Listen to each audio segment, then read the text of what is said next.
¿Qué tal, amigos? ¿Cómo estáis? Mira, me he leído una novela histórica que me ha encantado. Me ha encantado por la trama original, por la intriga, la forma de escribir del autor, de Félix Fuente, que estoy deseando que hagas esa continuación, esa tercera parte. El libro se llama El franciscano errante, una lápida no da la paz. Casilda La Torre, tras el entierro de su antepasado en un cementerio católico, comprueba que sigue sintiendo su presencia, pese a la promesa de éste de dar por zanjada sus apariciones. Se verá inmersa por su profesión de periodista reportera y por su relación de parentesco con el finado en un crimen en Santa Fe de un niño de 8 años cuyo padre resultaría ser primo lejano. A la par que el monje se le aparece, ahora solo en sueño, vuelve repetidamente a contarle historias pasadas y futuras. A esto hay que añadir su situación de pareja anterior, que se disolvió 4 años atrás, y un asesinato brutal crecido en Loja hace un trienio, de una niña de 13 años, de una manera horrible y sanguinaria, adornado con ritos satánicos. Todo ello con el atractivo de un tesoro oculto que nadie ve pero que está frente a sus narices. Para colmo, alguien muy próximo se torna en la antítesis de quien parecía ser, pasando de la simpatía a la antipatía, del amor al odio y de sinónimo de vida a reflejo de muerte. Todo ello aderezado con una trama plena de sorpresas y acción trepidante. Félix Fuente, me encantaría conocerte. Y a vosotros también, porque mirad cómo se define a sí mismo. El carcamán ataca de nuevo. No contento con la que organizó con su primera novelilla, el abuelete con casi 72 años vuelve a liarla para que tengamos presente que a este briviescano de pro la edad no le amedrenta, sino que le arrenta, le arredra a vivir en prosa, pese a que se siente muy bien plasmando su idea y pensamiento en poesía. En los últimos tiempos se recrea más en la narrativa, en la que da rienda suelta a lo primero que le viene a la cabeza. Tras una primera edición del Franciscano Errante, Crímenes en Briviesca, cuya aceptación generalizada, muy alabada a todos los niveles, no esperaba ni él, persona excesivamente optimista, el gabanense de adopción se nos ha crecido y se somete a la opinión de los lectores en una segunda obra que confía goce como mínimo del mismo éxito que la primera. Hasta tal punto llega su egolatría, esto lo está diciendo él, que cree que quienes lo leen aplaudirán su obra El franciscano errante, una lápida no da la paz. Y ya tiene en fase muy avanzada la tercera entrega, que llevará por título El franciscano errante, un ataúd. Y bueno, pues el libro me ha encantado y sobre todo también la forma en la que lo narra. Distintos escenarios, como veis. Una maquetación cuidada y adaptada para que se disfrute de una lectura sin igual. Creo que Félix Fuente mm, demuestra un dominio narrativo muy notable, marcado por un estilo detallista, quizá esto le viene de la poesía, y envolvente que transporta al lector al universo que ha creado. A mí me ha transportado.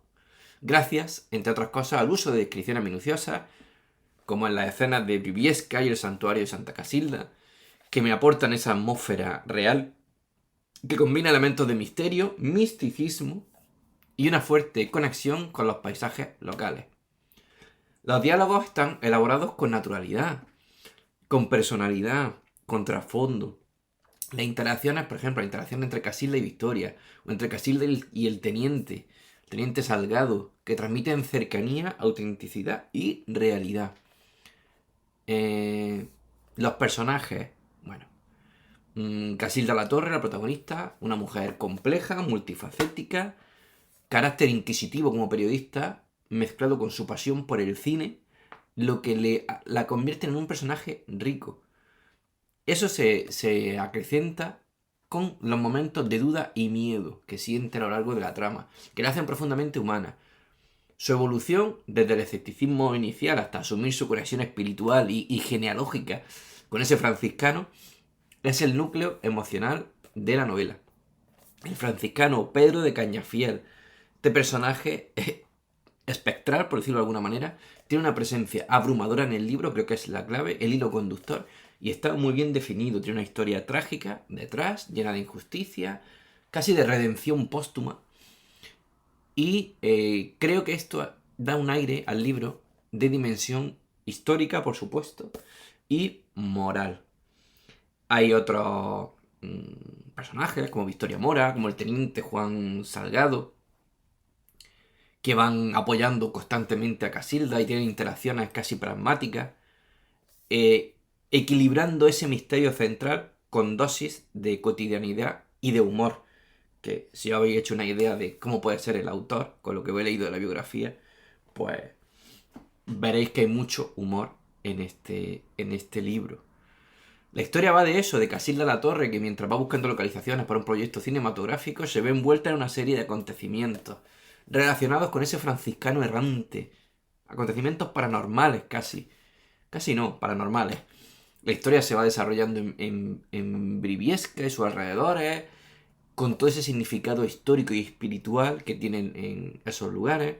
Se van entrelazando presente y pasado, de ahí que diga que casi una novela histórica, a través de manuscritos, de visiones, y se desvela una trama, lo dejamos ahí, sin hacer mucho spoiler, con la redención y la búsqueda de justicia, ese franciscano que busca su descanso eterno y quien tiene un lazo de sangre con la protagonista, con Casilda la Torre. Mensajes de la novela, por ejemplo, la justicia histórica. La novela reflexiona sobre los crímenes del pasado, que aunque olvidados, pueden seguir reclamando que sean reparados.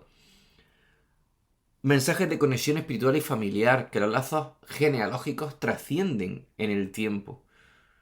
Y creo, y que me perdone el autor si no lo he captado bien, creo que hay un poquito de feminismo implícito, sobre todo a través de la resistencia de las monjas y la fuerza de Casilda, que se destaca el poder y la resistencia femenina frente a las adversidades.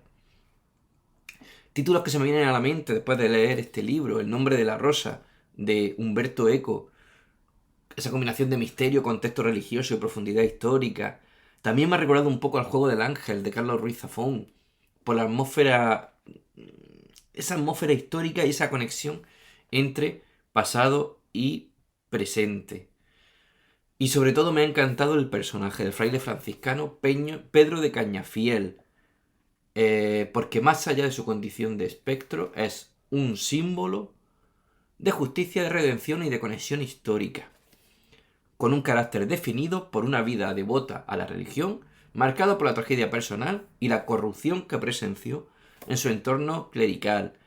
Esa conexión espiritual con el presente, con Casilda como aliada. A veces el autor describe al fraile franciscano como una figura imponente y aterradora, cubierto por un hábito raído, una capucha que oculta las luces rojas en lugar de ojos y un brazo esquelético que sostiene un farol náutico. Todos estos elementos le confieren un aire espectral que provoca miedo, pero que a medida que vamos entendiendo su historia, el sentimiento se transforma en otra cosa, quizá en empatía. Hay mucha profundidad emocional, tanto en este personaje como en todos, y como digo, ese personaje, la mezcla de, la mezcla de géneros en la obra, la intriga, el humor, me han parecido una obra redonda. Así pues, decirte, Félix Fuente, que estoy deseando eh, la siguiente entrega, que gracias por confiar en Círculo Rojo, que está en tu casa, y gracias por regalarnos una obra